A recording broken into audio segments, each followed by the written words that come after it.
Fala galera, sejam muito bem-vindos a mais um episódio do Engie Como a Gente Podcast. Hoje a gente vai falar sobre vendas e marketing. A gente trouxe uma convidada muito especial que é a Lizzy, que eu já vou apresentar para vocês quem que é. Hoje eu estou especialmente feliz por estar trazendo ela aqui, ela tem uma história sensacional. A Lizzy, ela, já vou só dar uma palhinha para vocês, ela é Head de Marketing do Mercado Pago. Já deu para vocês terem uma ideia do que a gente está trazendo aqui, né? E aqui do meu lado eu tenho o meu fiel escudeiro, Edson. Por favor, Edson, dê as suas considerações iniciais. Fala aí, Leandro. Pô, mais uma vez, mais um episódio bacana. Só agradecer a Deus aí por ter dado essa oportunidade para nós. Você por ter abraçado aí esse sonho. E é isso aí, galera. Hoje, como a gente sabe pra quem é, né? Pra você que tá se formando, tu vai entrar na faculdade. Quem é engenheiro de materiais? Quem é engenheiro mecânico? O que fazer? Como começar a galgar uma carreira de sucesso? Então hoje a gente tá aqui com a Lizzy, né? Lizzy é Head do Mercado Livre, Mercado Pago. Enfim, ela vai explicar pra gente, assim, pessoal, sênior mesmo, engenheiro de materiais. E é isso aí. Lizzy. Boa. Valeu, gente. Tô adorando estar aqui. Sou engenheira também, aqui como todos nós, né? Eu comecei a faculdade de engenharia elétrica, na verdade, lá atrás. Isso é verdade, engenharia elétrica. E aí, gente, é foda, foi difícil. E eu pensava que eu não queria fazer engenharia na época, quando eu comecei a tropeçar na faculdade, era muito, muito, muito difícil. Falei com os meus pais, falei, não vai rolar, quero desistir. E aí, minha mãe me perguntou, tá bom, você quer fazer o quê então? Eu falei, quero fazer letras, sei lá, outra coisa, nada a ver com engenharia. E aí rolou um surto na minha família. Não, imagina, engenharia é muito legal, tenta. Aí eu comecei a pensar e falei, tá bom, vou tentar, mas eu vou mudar, porque eu acho que a engenharia elétrica não é minha praia. Comecei a olhar o que tinha lá e me interessei por engenharia de materiais. Tinha procurado alguns outros alunos, colegas, para entender como é que era. Falei, deve ser legal, tem bastante de metalúrgica, que eu achava bacana na época. Falei, bora, vamos. Achava que era também assim, via muito como profissão do futuro, novos materiais, vou desenhar um avião. Fiquei pensando em várias coisas e fui fazer engenharia de materiais. Então, transferi na mesma faculdade. Também foi difícil, assim, não nego, foi muito difícil. Todo ano era aquela coisa, será que eu quero isso mesmo? É muito difícil, estuda e tira nota baixa, depois tira nota alta, enfim. Foi aos trancos e barrancos, mas gostei. Legal. Engenharia de materiais, para quem não conhece, é a engenharia que abrange todos os tipos de materiais. Então, tem a metalurgia, tem os compósitos, tem os polímeros, a gente estuda todos eles. Fazer uma pausa, assim. Você falou, então, que você não sabe se queria fazer engenharia elétrica, engenharia de materiais, seu pai começou a incentivar você. E como você decidiu nesse momento, falar, vou fazer engenharia, teve alguma... Você já era... Talvez, não sei se você era boa em... Você falou letras, então você era boa em português, também era boa em matemática, que é algo... Você era boa em tudo. Aí você falou, vou fazer um 180. Como assim, né? Como foi isso? Como que você percebeu? Vou fazer engenharia porque eu acho que pelo menos eu sou bom em matemática. Então foi pelo fato da... Foi... Eu acho que a clássica, né? Gosta de matemática, você percebe que você é melhor naquilo do que a maioria. Você pensa que você vai tirar de letra engenharia. Então foi bem por... afinidade com as ciências exatas mesmo. Aquela engenharia. velha lorota que contam pra gente. Exatamente. Não, você é bom de exatas no colégio, vai fazer engenharia que é sucesso. Exato. Aí o cara não entende. Aquela nota é igual grafite, né? 1.5, 1.7, 2.0 e o cara fica doido. Sua autoestima vai lá no chão. Você fala, mano, eu só tirava 10, eu era mó boa na escola. De repente você tira, 1. Nunca, imagina... Começa a virar normal, tirar 1 e 2 e 3 na faculdade, cara. É muito difícil. É época que você entrou na faculdade, tinha muito homem, né? Como que era a proporcionalidade? Na elétrica, especificamente, era puxado, né? Se eu não me engano, tinha 3 meninas na minha sala dos 40 alunos. E no geral, como a faculdade que eu fiz tinha mais engenharias mais tradicionais, então civil, elétrica, mecânica, tinha muito mais homem. Depois, futuramente, foi tendo produção e materiais que tinham um pouco mais de mulher, mas sempre a proporção foi, 70-30, quando era muito, né? Quando tinha muita mulher, era 70-30. Era muito nichado, né? Porque se pegar ali a engenharia de produção, ainda conseguia bater quase meio, engenharia de materiais também. Agora, na hora que você fazia a média total, nossa, cara, mecânica e elétrica puxava muito. Na minha sala ali tinha 10 homens para cada rapaz. Sim, era isso. Tem, inclusive, vários momentos que eu lembro, morava em República, né? Então, meus pais, às vezes, olhavam as fotos que a gente tirava tava na faculdade, era assim, eu e um bando de cara. E eles, como é que você consegue estar nesse ambiente? Ah, não sei. Enfim, é o ambiente, né? Não tem muito o que fazer. E você acha que hoje tá mudando isso? Acha que tá tendo mais... Ter acompanhado suas estagiárias, talvez. Como que tá a mudança de... Tá tendo mais mulheres na engenharia? Tem, eu sigo as repúblicas, né, lá da faculdade também, eu vejo bem mais repúblicas com mulheres, então acho que tá rolando, assim, eu acho que cada vez que o tempo vai passando e assim a gente vai quebrando alguns paradigmas da sociedade, as mulheres vão fazendo o que elas bem entendem, né? Então, engenharia deixa de ser uma faculdade masculina e passa a ser uma faculdade, ponto final. Se quer fazer, você faz. Se não quiser, você não faz. Dentro da faculdade de engenharia, né, historicamente, ela teve sempre mais homens, aí você entra numa faculdade que, lógico, o processo social, né, de inserção da mulher dentro da faculdade de engenharia hoje é bem diferente. Eu lembro de uma professora que fez poli, que disse que não tinha banheiros femininos na época lá, né? E ainda assim, quando a gente estudou lá na faculdade, a gente viu essa mudança acontecendo. O que você viu de maior desafio para você, como Annelise mesmo lá dentro, para poder se formar para o mercado de trabalho e como mulher procurando espaço lá dentro? Sim. Não sei se você sabia, mas no bloco da engenharia elétrica, lá da Unesp Guará, não tinha banheiro feminino também. Ô, louco, não sabia disso não. Não Cara, juro por Deus, eu não sabia disso. Eu não sei se hoje tem, deve ter, imagino que tenha, ou devem ter transformado num banheiro misto, mas também não tinha. Então, quando a gente tinha aula de laboratório, que era no bloco da elétrica... Tinha que atravessar os blocos lá. É isso, você vai no banheiro lá do outro lado e volta. Então, tinha bastante disso, mas eu acho que na época... Tinha muita piadinha, assim, então, sabe? Tipo, as minas da engenharia são feias, são quase uns caras, não sei o quê. E eu acho que isso invalida muito a mulher que tá lá, entendeu? Porque, cara, quem falou que mulher tem que ser bonita só porque você quer que ela seja bonita, né? Então, eu acho que tinha sempre algumas maneiras de tentar desqualificar as mulheres que estavam lá. Elas eram piores de alguma maneira, sabe?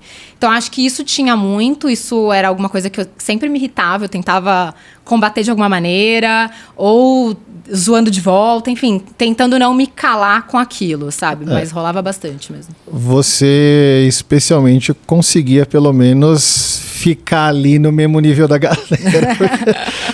Você não era alguém que costumava ser deixada pra trás nessas horas, né? Eu lembro muito bem. Sapos. Só pra quem não tá entendendo aqui, gente, a Annelise, eu e o Edson, a gente estudou na mesma época, a gente se conhecia. Então, quando eu falo, né, o pessoal não tirava muito desaforo com você, porque eu conheço, né? Então, o pessoal sabia com quem mexia. No caso da Annelise... Ali já defendia uma causa, mesmo antes da causa existir, algo assim, vamos lá. Já teve que, desde cedo lá na faculdade, botar a regra para ser cumprida. Tipo, senão... eu sofria bullying antes mesmo dessa palavra surgir. Exato. Annelise, me fala uma coisa. Você, dentro da faculdade, chegou a fazer alguma atividade extra-acadêmica? Fiz várias, na verdade. Comecei com iniciação científica para ver se eu gostava daquilo ou não. Então foi bem legal, assim, aprender. Eu não gostava, no fim, mas foi legal passar por isso. É bom a gente saber que a gente gosta ou não. Mas eu fiz um ano de iniciação científica. Fiz 2 estágios. Um deles foi num programa internacional, que a própria faculdade ajudou a arranjar, que eu fui para a Alemanha. E eu fiz o estágio mesmo obrigatório, que daí foi numa fábrica, que era a BASF, lá em Guará mesmo. E essa experiência internacional, como é que foi? Assim, o pessoal, às vezes, quando está na faculdade, sabe desses intercâmbios, estágios internacionais. Como foi exatamente o processo, né? Tem que falar com alguém, tem que esperar cair do céu, tem algum portal, assim, alguém te chama. Como que foi para você esse processo? Eu lembro que no primeiro ano, quando a gente entrou na faculdade, teve uma palestra inicial lá falando, quem quiser fazer estágio na Alemanha ou na França, tem que começar a estudar desde agora a língua e depois você passa um ano lá, só que era 100% custeado por você. E na época, meus pais não tinham condições de me mandar para um outro país para ficar um ano e eles pagando lá. Então, eu meio que deixei de lado. Só que aí foi chegando lá pelo 3º, 4º ano, eu fui querendo fazer. E aí eu fui buscando outros meios dentro da própria faculdade. Então, eu lembro que eu perguntei para vários professores. Um deles me falou de um programa que chamava IAEST, que é de troca de alunos de faculdades técnicas. E que tinha em diversos lugares do mundo. E esse era um programa que você meio que só tinha que pagar a passagem. O restante, você ganhava um salário, você ganhava um quarto para morar, você tinha Ajuda todo de um custo. apoio. Uma ajuda de custo bem decente. Eu lembro que na época, isso foi em 2008, eles me davam 700 euros de ajuda de custo na Alemanha e o lugar de eu morar. IAST, o nome? IAST? IAST. IAST, olha que legal. Foi muito legal. Que então, dica, hein? Eu até voltei com grana, eu lembro na época, assim. Os 700 euros até 700 hoje é um bom Mas Exato. dinheiro. você teve que se dedicar na língua, não, né? Sim, não, no fim, o programa era todo em inglês, que já era uma língua que eu dominava. Então, claro, eu falava um pouquinho de alemão, assim, péssimo, mas no fim, o inglês era necessário. O programa todo era em inglês. E eu acho que nessa época do estágio da Alemanha foi onde eu aprendi uma das lições mais importantes para minha carreira futuramente. Vou contar para vocês. Oba. O meu projeto lá, ele tinha um tempo determinado e ele era na parte de P&D. Então tinha que desenvolver coisa, era para desenvolver um compósito com fibras de cânhamo. E aí, parte do processo, você tinha que desidratar as fibras em vários níveis. Então, você colocava lá nos equipamentos de desidratação das fibras, depois você montava o compósito e media tudo, resistência, tudo que você podia medir sobre o material. Faltando mais ou menos umas 2 semanas para acabar o estágio, eu tinha planejado de terminar e fazer um tour pela Europa, já que eu tava lá, né? Lógico. Na hora que a gente foi testar, deu pau.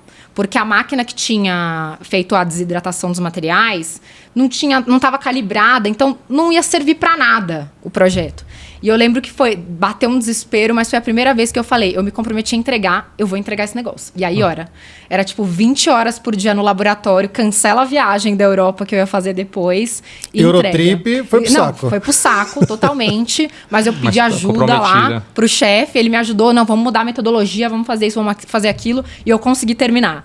E Que legal. me deu muito orgulho, eu entendi, sabe? Tipo, é pra entregar? Entrega, dá seus pulos, entrega, sabe? Então é isso, eu uso até hoje isso. E Lizzy, você falou muito de análise de materiais. O que exatamente engenheiro de materiais faz? Ele é um engenheiro químico?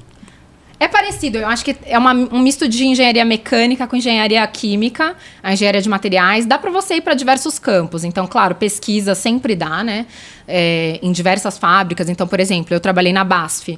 Na BASF tinha, porque fazia tinta, fazia outros materiais químicos, então precisava de engenharia de materiais. Dá para você ir para campo de aeronáutica, de automobilística, porque tudo vai ter aço, materiais importantes que precisam ter uma confiabilidade para o consumidor lá. Então, você pode ir para diversos campos da área técnica. O seu estágio, então, você conseguiu ali no estágio aplicar os conceitos que você aprendeu em engenharia de Sim. materiais na faculdade. Tem cálculo? Super. Tem cálculo também, porque no fim você precisa que o material que você esteja criando ou trabalhando, ele tenha determinado grau de resistência, determinado grau de viscosidade, qualquer que seja o que você precise medir. Então, tem cálculo. Ah, legal. E nessa, se você foi, e quando se formar, qual foi o seu próximo passo? Depois que você se formou, você foi para o mercado. Me informei. Aí você voltou, teve essa excelente experiência na Alemanha, que você acabou de dividir com a gente, né? Que você, é para entregar, vamos entregar, ponto. E aí, aí se formou. Como que foi? Qual foi a empresa, enfim? Eu fiz depois que eu voltei, eu fiz o estágio na BASF, que foi na fábrica mesmo. E eu lembro que também eu me sentia meio perdida, assim, sabe? Puta, será que é isso que eu quero fazer pro resto da minha vida? Mas ao mesmo tempo eu tinha vergonha de não gostar daquilo. Pô, caraca, eu fiquei tantos anos aqui. Como que eu não gosto disso, sabe? Tinha um pouquinho de vergonha, então eu me esforçava, mas claramente não era algo que eu era apaixonada por fazer. E aí eu lembro que no último dia do meu estágio, o meu chefe da época falou pra mim, que foi uma frase muito importante pra mim, que ele falou, eu vejo que você tem brilho nos olhos, mas você tá no lugar errado. Procura outra coisa, vai pra área de comunicação, vai procurar vendas, vai procurar marketing, vai procurar RH, que eu acho que você vai se dar bem. E aquilo primeiro cortou meu coração do tipo, como assim? Fiquei tanto tempo me dedicando à engenharia de materiais para você, aos 48 do segundo tempo, no apagar das luzes, falar, vai fazer outra coisa. Foi isso. E aí eu comecei a me aplicar para programas de trainee. Cara, eu fiz assim, uns 50 processos. Eu fiz todos os processos que dava. Prova, dinâmica de grupo. Companhia de talentos. Isso, tinha muito processo. O que é o trainee? O trainee é um processo em que você entra numa empresa que quer formar líderes. Então você passa, geralmente, 2 anos nessa empresa, fazendo uma rotação por diversas áreas da empresa para ter um conhecimento mais abrangente. Job rotation. Um job rotation, exatamente. Como se fala isso aí? Job rotation. E depois você é alocado em alguma área sua de expertise ali. e você é realmente formado para ser líder. Então, por exemplo, dentro do programa de trainee, a gente aprende muito soft skills também, de liderança, de autoconhecimento, tudo que com cursos formais importantes para você, sabe? Então, eu lembro... programa de trainee bem estruturado. Um programa de trainee bem estruturado. Claro, tem alguns que só chamam trainee, mas se ele for mesmo, ele é assim. Falo isso porque eu já participei de uns por aí, enfim... Não foi bem assim. Não foi bem assim a história, mas outro dia eu conto pra vocês. Eu entrei, aí na época, eu lembro que eu entrei no trainee do Boticário e da Gerdau.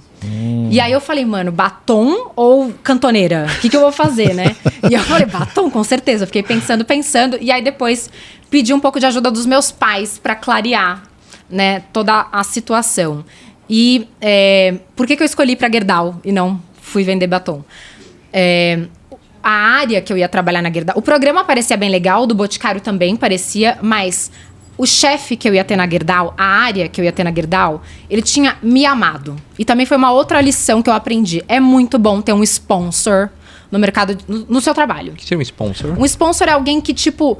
tá com você, te ajuda, te mentor, vende. Tipo um mentor, Seu assim, não? É o seu patrocinador de carreira. Ele não vai, óbvio, não vai ele tinha pagar padrinha, nada. meio que tinha padrinha. Então é uma pessoa que gosta de você, acredita em você e vai te vender pra companhia. Isso faz toda a diferença. Porque se você fizer uma cagada, o cara quer te corrigir. Ele não quer falar, você fez uma cagada. Então, é realmente uma pessoa importante de se ter. E o cara da Gerdau, ele era realmente um sponsor pra mim. A gente criou uma conexão legal. O do Boticário não era? Não, acho que era mais fria a relação ali, sabe? Não senti que bateu ali, né? Acho que era mais fria. Então eu escolhi ir pra Gerdau por esta razão, tá? Falei, ia ter uma pessoa ali que ia me apoiar. Comecei, fiz o programa, passei por diversas áreas. Então, passei pelo comercial, passei pela produção industrial, passei pelo RH, passei por logística. Foram 5 áreas. E, por fim, eu passei pela área de qualidade. Tudo isso em 2 anos? Isso em 1 ano. Ano de programa de trainee? Não, esse era o ano 1 do programa de trainee. Então, 5 áreas em 1 ano. Certo. E depois, o segundo ano era em uma área só. Que aí você foi para vendas. E aí eu fui para a área comercial, exatamente. Certo. Como que foi o seu processo de... fiz 5 áreas, agora eu vou para vendas. Foi uma decisão sua? Foi uma decisão da empresa? Ou foi uma decisão conjunta? Foi uma decisão bem conjunta. A primeira área que eu tinha entrado tinha sido a comercial, eu já tinha adorado. O gestor da época, que eu conto que é o meu sponsor, ele era da área comercial também. Então eu acho que foi uma junção de fatores pela escolha da área comercial. Aí no fim, eu fui recomendada para a área comercial e eu também queria ir para a área comercial. Então eu passei esse 1 ano fazendo um projeto comercial, que era um projeto na época de segmentação de clientes. Então, junta os clientes em segmentos que fazem sentido e a gente cria métodos, tabelas de preço diferentes para cada um, dependendo da necessidade deles. Claro. E assim, a decisão foi conjunta, mas imagino que também partiu de você a vontade de trabalhar na área de vendas, né? Das 5 áreas que você trabalhou dentro do ano no processo de trainee, o que te chamou a atenção, que brilhou seu olho e você falou, cara, é vendas, né? O que teve ali na parte de vendas que te chamou, que despertou a sua vontade de falar, cara, é aqui que eu quero? Eu acho que a facilidade de comunicação é uma coisa que ajuda muito na área de vendas, então isso era uma coisa que eu já tinha. E, em segundo lugar, eu acho que era o tamanho da oportunidade.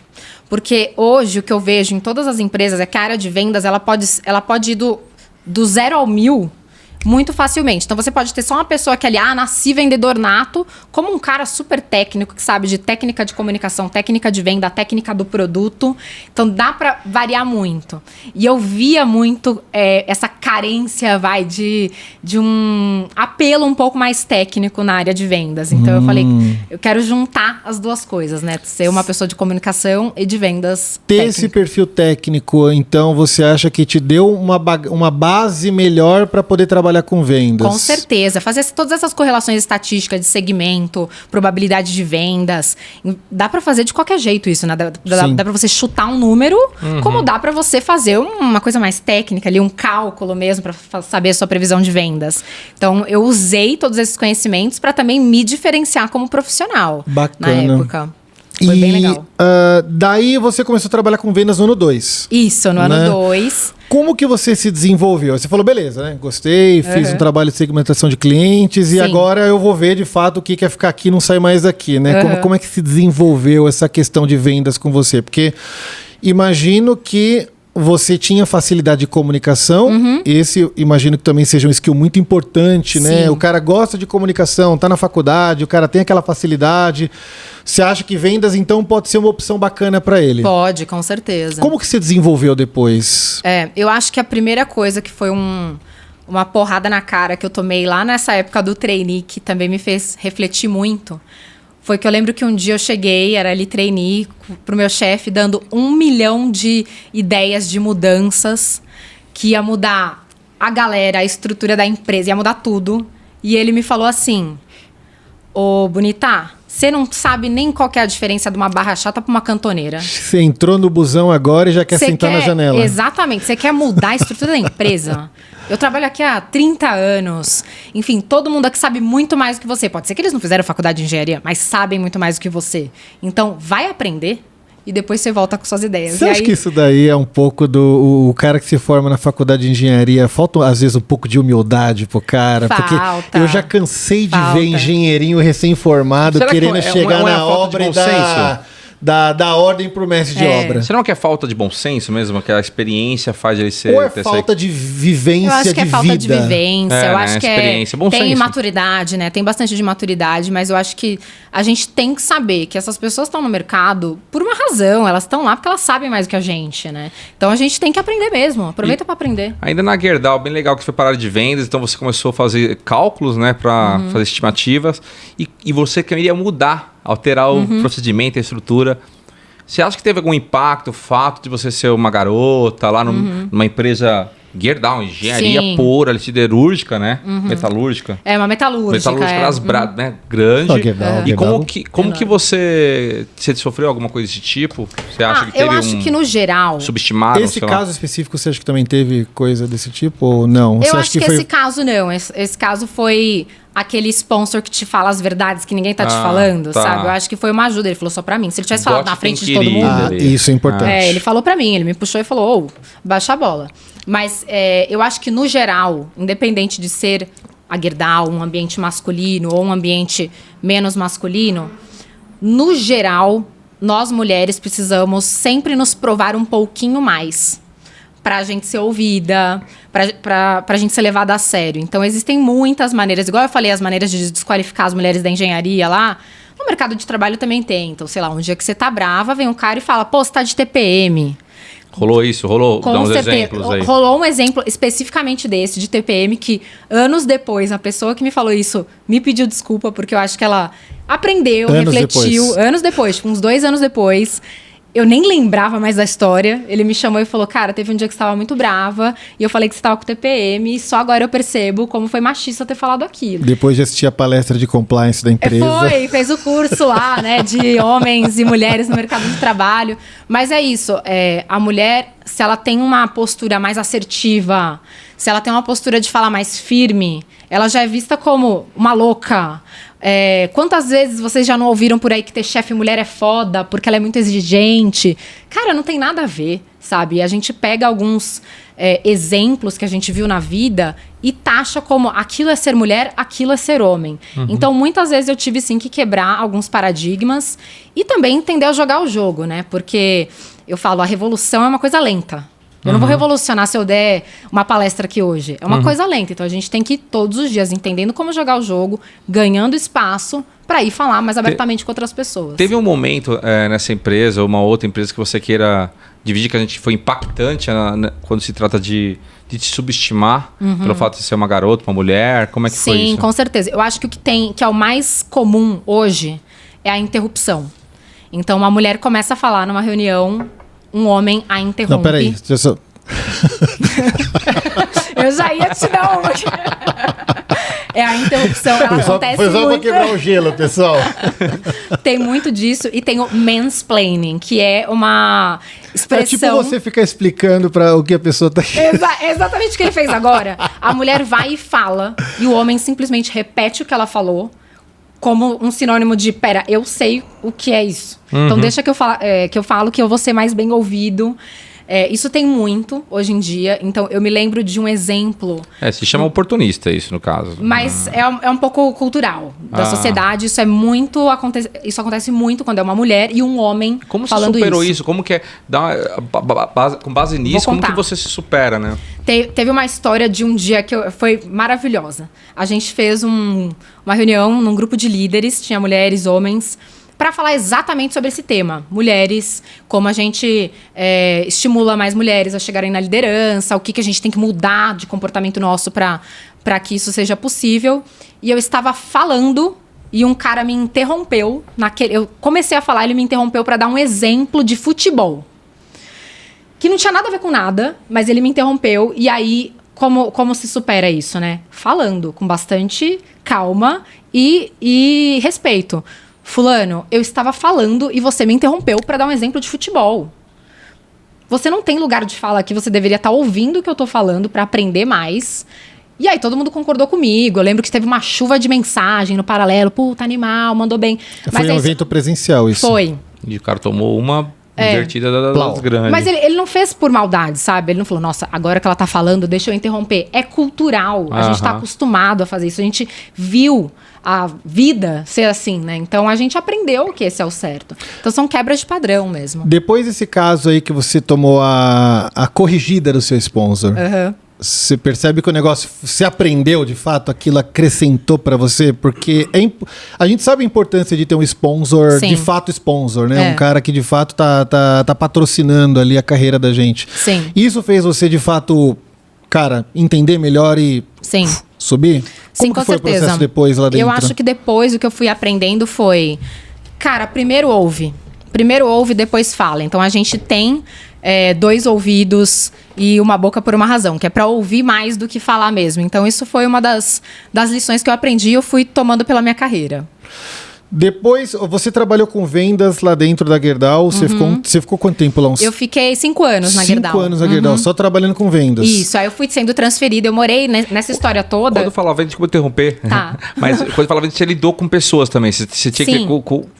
Você não estava no backstage da venda, você estava de frente, vendendo produto para os clientes. Exato, legal. Com certeza. E aí tem 2 tipos de relacionamento que a gente tem, né? A gente vai crescendo na carreira, você lida muito com tua equipe, quando você começa a ter pessoas reportando a você, e você lida muito com o cliente, que, gente, são sempre pessoas, cada um é de um jeito, cada um gosta de uma coisa, cada um tem um estilo. Então você tem que também ir se moldando e aprendendo mais sobre o ser humano do que sobre a área técnica, no fim das contas, né? Isso é o mais Porque importante. vendas normalmente são equipes grandes, né? São. Se o departamento de vendas acabar, fecha a porta, apaga a luz e a empresa acabou, né? Toda empresa é uma empresa de vendas. Toda empresa é uma empresa de vendas. E você, então, imagino que por conta desse time grande, você tinha muita gente reportando para você. Essa coisa, então, você uma hora deixou de ser mais técnica para começar a ser mais relacionamento com a sua equipe. Sim, para ser mais gestora Como que mesmo. foi esse processo de, cara, vou parar de fazer conta e vou começar mais a lidar com a parte humana do trabalho? Eu acho que esse é o maior desafio quando você tem a primeira experiência como líder, né? Porque você, como diz, né? A primeira experiência, então você não sabe ainda fazer aquilo direito. Você pode ter lido todos os livros do mundo. Na hora que chega lá é diferente. Então você tem que ir aprendendo como fazer.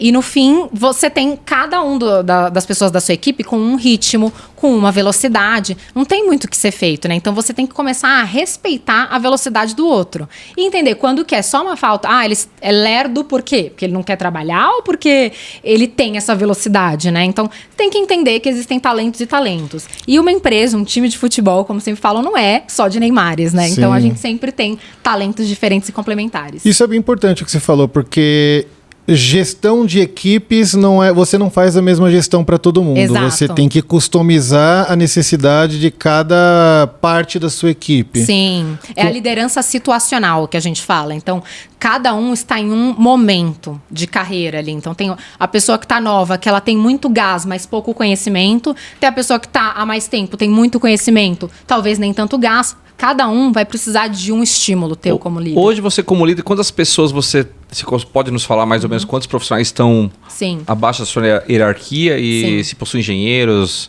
estagiários? Como que é o perfil dessa galera? Hoje, como eu estou trabalhando com marketing, eu migrei, né, de carreira, fui para o Mercado Livre, trabalho com marketing, eu tenho aproximadamente 30 pessoas na equipe, e aí tem de todos os perfis, então todas as faculdades, tem de tudo ali, que é muito legal. E até essa parte de diversidade de conhecimento, de histórico, de vida, eu acho que é o mais enriquecedor. Eu já tive no passado times muito homogêneos, só homens, engenheiros, times também homogêneos do outro lado, só mulheres.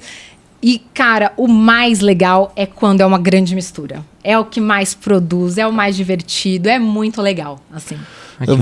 Depois que você saiu da Gerdau, você foi para P&G. Isso. Certo? Na P&G você também trabalhou com vendas, mas foi aí que você começou a fazer alguns contatos com marketing, né? Você trabalhou com trade marketing lá dentro. Exato. Como foi a experiência, assim, de forma geral lá dentro, nessa... Você com perfil de engenheira, já tendo trabalhado com vendas, de repente você começou a ver um pouco de marketing para chegar onde você está. Como que foi isso daqui? Que o perfil o background de engenheira contribuiu para essas horas? Sim. Eu passei 8 anos na P&G, então também foi bastante tempo. Lá na P&G tinha um pouco mais de engenheiros do que tem hoje, por exemplo, aqui no Mercado Livre trabalhando comigo. E eu acho que, no geral, o que a faculdade de engenharia ajuda e ajudou na minha vida profissional foi raciocínio lógico, resolução de problemas, independente se você sabe por onde começar ou não. Isso foi super importante. E persistência e resiliência, que eu acho que é uma casca que a gente cria na faculdade de engenharia, que dá para você levar para qualquer área, para qualquer tipo de ambiente de trabalho. Eu acho que a minha carreira foi crescendo. Eu cheguei a diretora na P&G exatamente por isso. Diretora persistência, na P&G. Foi resiliência. diretora de vendas na Procter & Gamble. Sim. Uma empresa de bens de consumo. É a maior empresa de bens de consumo do mundo. Então é uma empresa animal. Foi muito legal, aprendi pra caramba lá quando também. Você fala de venda, você pode falar pra nós quanto você já vendeu ali? Assim, a gente tá falando de quantos dígitos de venda? A gente tá ali pros 8, né? Vai lá mais pros 8 dígitos. A gente tá falando ali de dezenas de milhões. Isso, mais pro bilhão, né? A gente vai bilhão? Então dá bilhão. E não é real, não, né? Oi? É real? É real? É real. Não, em reais. Em reais. Vai dar na mesma. Em real e em dólar. Bilhão, convenhamos que...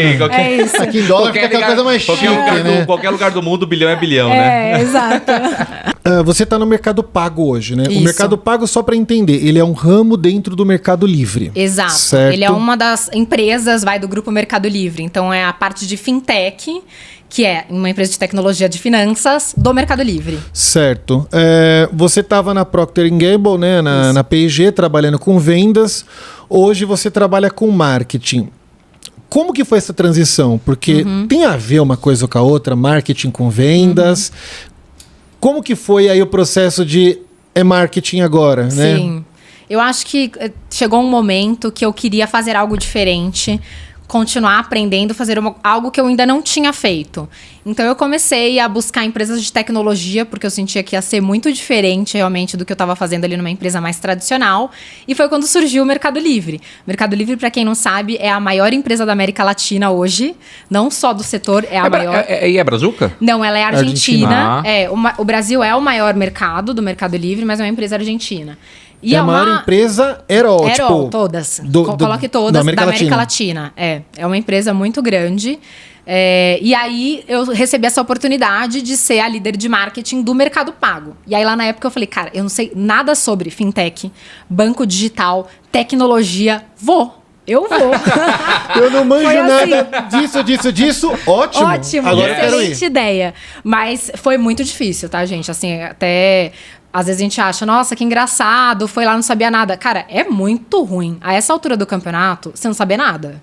Porque você volta no que você era lá atrás. Um recém-formado, parece. Né? Até porque eu acho que nesse nível de cargo que você já estava, fica um pouco maior. Como eu vou falar que eu não sei nada desse ramo, né? Pressupõe-se que quando você chega no nível de diretoria, você já sabe tudo. Você é o senhor do oráculo, né? Você tem que saber tudo. E não.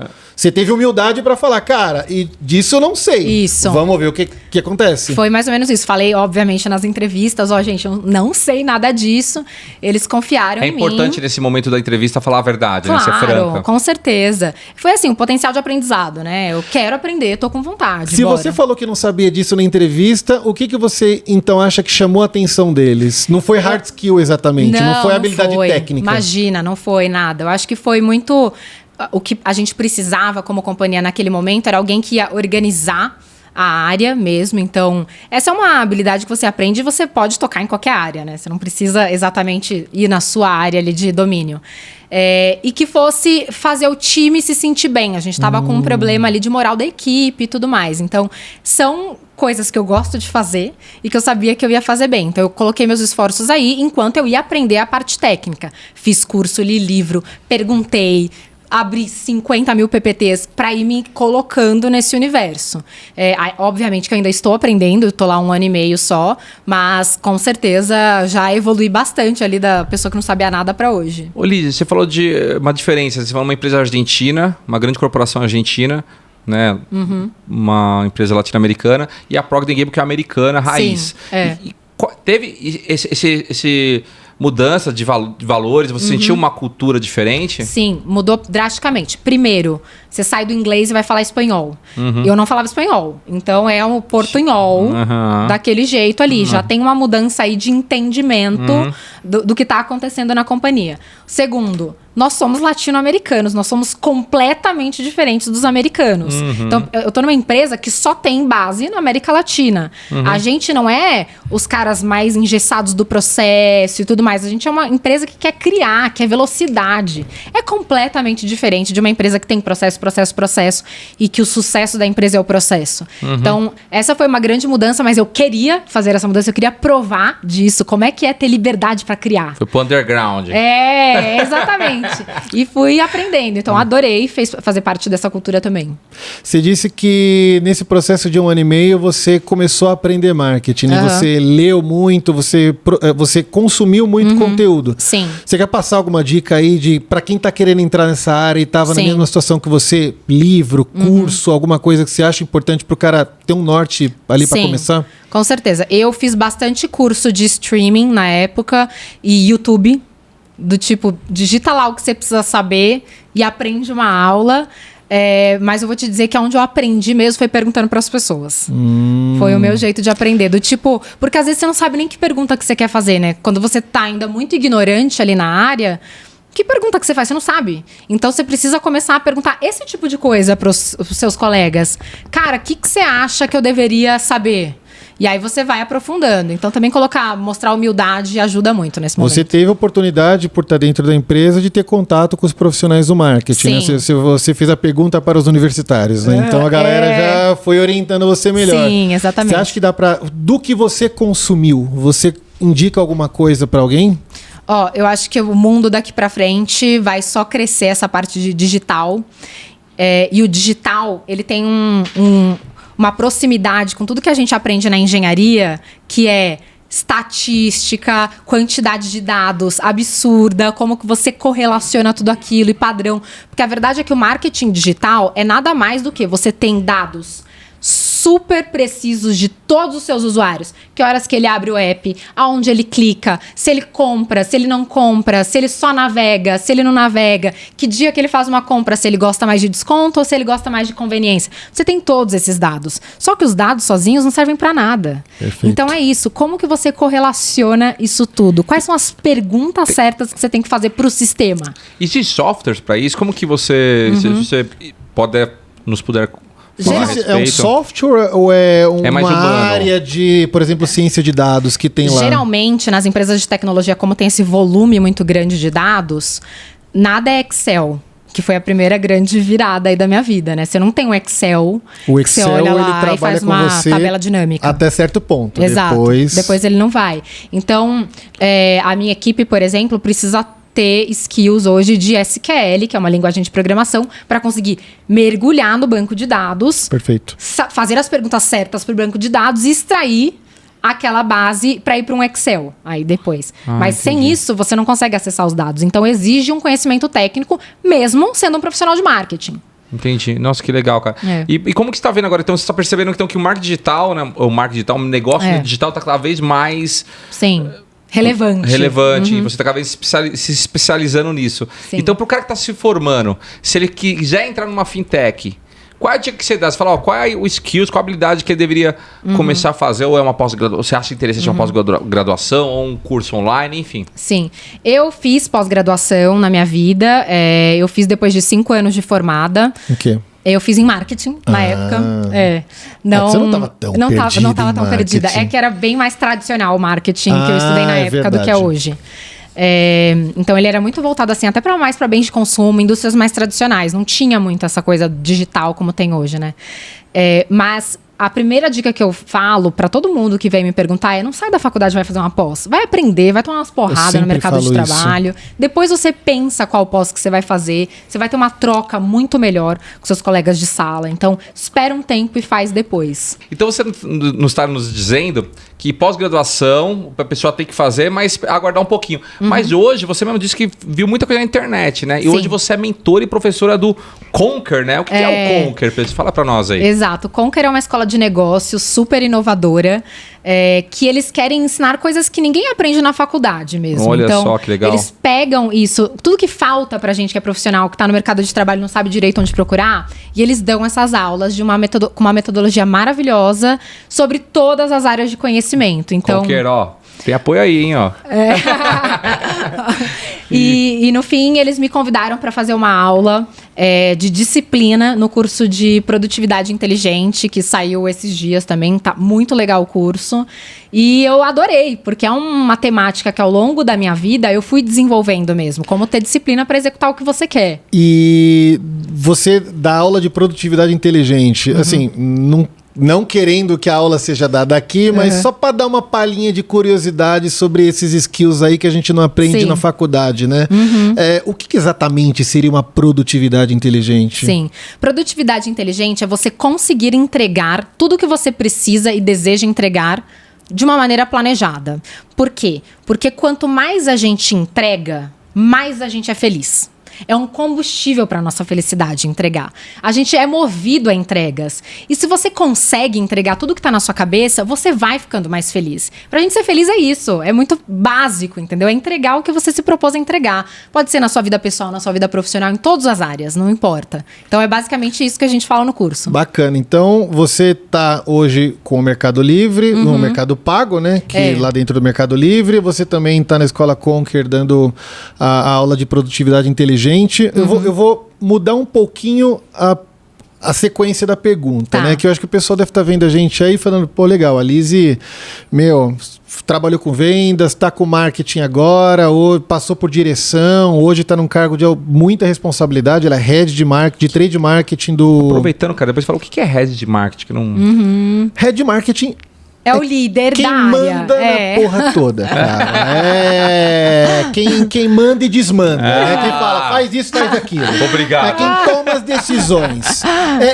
Obrigado pela introdução, porque era justamente essa a pergunta que eu ia fazer. É o que põe na mesa e fala quais são as regras. Legal. Annelise, fala uma coisa pra mim. Me conta aqui pro pessoal entender, né? O pessoal já entendeu que o cargo é de alta responsabilidade, que você já tá nesse patamar de cargo há um tempo. Como que é um dia a dia seu, né? O que você faz? Você senta na sua mesa, liga o computador e distribui ordem por e-mail? De jeito nenhum. Como é que é um dia a dia, né? O pessoal fala, legal, senta lá e faz o quê? Eu acho que tem estilos e estilos de liderança. Eu vou contar como que é o meu. Eu sou uma líder que gosta de servir. Então, eu gosto muito de ajudar a minha equipe. Eu acho que o meu papel como alguém que já está há mais tempo no mercado de trabalho é filtrar as informações, porque é chuva de informação. Então, filtrar o que meu time precisa saber para trabalhar melhor e facilitar o dia a dia deles. Como? Gente, basicamente a vida de qualquer líder é tomar decisão com um monte de dados que você nem sabe se são relevantes, faltando informação, mas que vai fazer sentido para a empresa e guiar o seu time para entregar aquilo.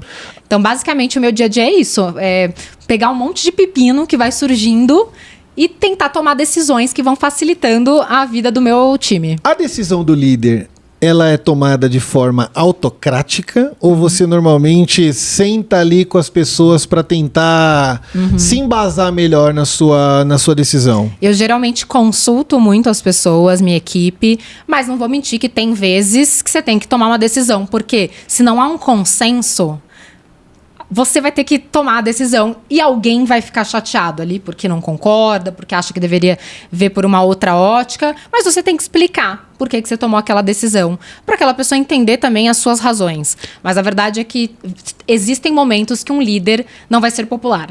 Então, existe muito esse trabalho de gestão de expectativas. Sim. Quando você está num cargo dessa relevância, tratando com muitas pessoas ali dentro da equipe. Sim. Nem todo mundo vai ficar feliz a todo momento. Exatamente. Mas acho que tão importante quanto isso é aquele trabalho que é feito com transparência, que as regras são claras, para não parecer que as decisões são tomadas de maneira enviesada, por exemplo. Exato, exatamente. É importante dar essa visibilidade do porquê você tomou aquele tipo de decisão, para as pessoas entenderem. Quais são os principais desafios que você tem hoje como uma head de marketing, né? Como a principal liderança de um departamento tão importante numa empresa que é a maior da América Latina? Eu acho que é fazer a equipe entender o porquê que a gente existe. Então, qual que é a nossa razão, aonde a gente aporta valor. Porque hoje, nas grandes companhias, nas pequenas também, existe muito trabalho a ser feito. E nem todos eles vão, de fato, ser valiosos. Então, é você dar esse tipo de visão para a equipe, sabe? Olha, o nosso objetivo maior é chegar até aqui. E guiá-los para que cheguem até lá. Então, isso é super importante. Acho que é um dos meus maiores desafios. Deixar todos mais homogêneos na tomada de decisão, no nosso objetivo, em tudo que a gente tem que entregar. Acho que esse é Eu tô achando tão legal, cara, porque assim, você falou a sua história de uma forma cronológica, e você foi pra Alemanha trabalhando em algo mega técnico, né? Que foi um estudo ali. E aí você hoje está num patamar que é mais lidar. Claro que você lida com dados, como você falou, mas pelo que eu tô entendendo, é muitas emoções, né? Muitas pessoas, muito estilo diferente. Então você tem que lidar com essas emoções e fazer com que o cara veja o que você está vendo referente à sua empresa pelo seu norte, né? Sim. Isso, dá pra ver que ela fala com um brilho nos olhos, né? Muito legal. Meu chefe lá atrás viu. É gostoso muito quando legal a gente vê isso. alguém, cara, realmente parece que engajada, gosta do que faz. Ai, eu amo o que eu faço. Aí, mercado, tem que... Pô, qual foi? E fala uma coisa, Lizzy, assim...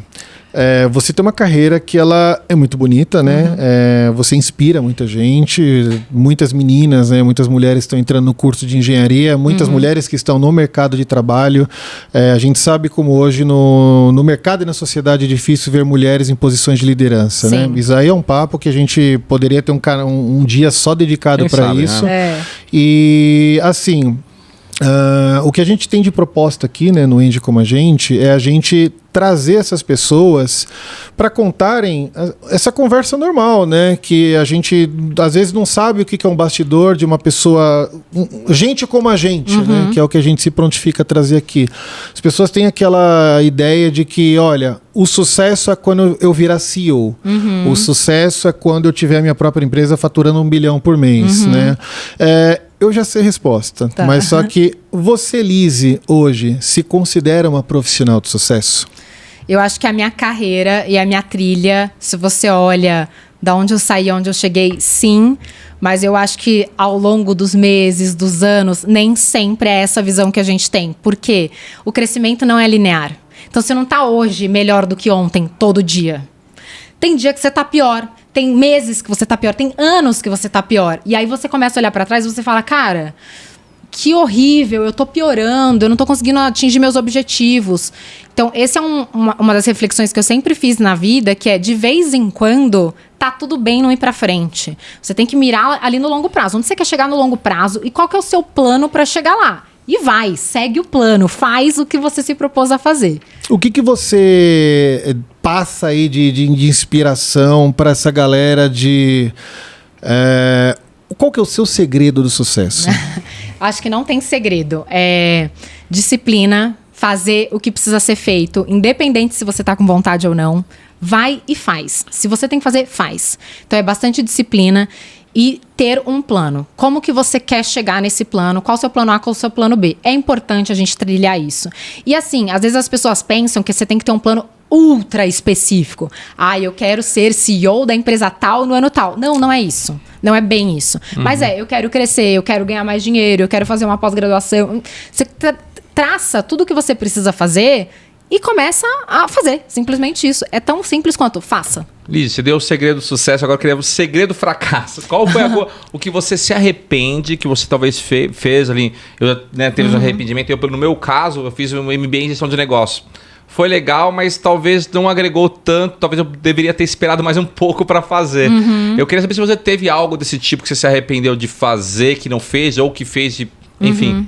Eu acho que tem um momento que foi bastante complicado na minha carreira, que eu tava com uma carga de trabalho insana e eu tendo a querer abraçar o mundo. Então eu sempre ia absorvendo, até que chegou um momento que eu não aguentava mais e eu não pedi ajuda. Eu não levantei a mão e falei pros meus líderes: tô ferrada, não tô conseguindo dormir. Tinha época que eu não conseguia dormir. Eu comecei a ter distúrbio do sono, porque você fica com a cabeça o tempo inteiro querendo chegar num lugar, você não tem energia mais pra chegar no lugar, então eu falava, não, no final de semana eu vou pegar tudo isso que tá atrasado, eu vou resolver. Chegava no final de semana, eu tava podre. Eu queria ficar deitada no sofá, vendo uma TV, e era isso, sabe? Então, não foi diagnosticado, mas eu acho que muitos de nós já passamos por um burnout na carreira. Ninguém percebe. Ninguém percebe. De repente você tá lá. Eu percebi no momento que um chefe meu percebeu que eu tava sobrecarregada, me chamou pra conversar numa salinha do trabalho e eu desabei a chorar. E nem tinha razão, sabe? Era uma conversa que era pra ser ok, e eu explodi. Enfim, aí eu percebi. Busquei um médico na época. E olha que engraçado, eu busquei o médico pra falar assim: eu preciso ser mais produtiva. Você tem um remedinho aí pra me dar? E aí ele me conta a tua história. Eu contei, ele falou: não, amor, você precisa dormir. É isso que tá te faltando, dormir. Você não precisa de Venvance, você precisa de Lexotan. Foi isso. Cara, você precisa dormir. Enquanto você não regular o seu ciclo do sono, você não vai conseguir sair disso. Então você começa a entrar numa bola de neve de eu não durmo bem, eu não produzo tanto que eu preciso produzir. Eu não durmo bem porque eu tô ansioso porque eu não consegui produzir tudo. E você não sai desse ciclo. Uma bola de neve. Exatamente, é uma bola de neve muito ruim. Então, acho que o que eu aprendi foi: não tem problema trabalhar muito, não tem problema absorver e ganhar mais responsabilidades, mas você precisa falar o que tá acontecendo com você pra alguém que vai te ajudar.